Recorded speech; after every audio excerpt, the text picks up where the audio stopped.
¿Cómo definíamos a Rampova? Porque para mí es un antecesor de la teoría queer, es un adelantado al no género, es antifascista, es todo lo que se propone.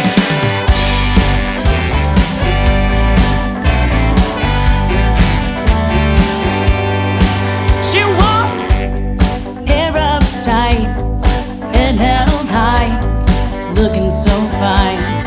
She talks with her eyes.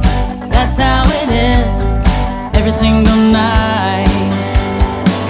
I can tell from where I'm standing. A girl like that is too demanding. Alone she stands, waiting for a man from out of town. Ponte la mascarilla, putilla.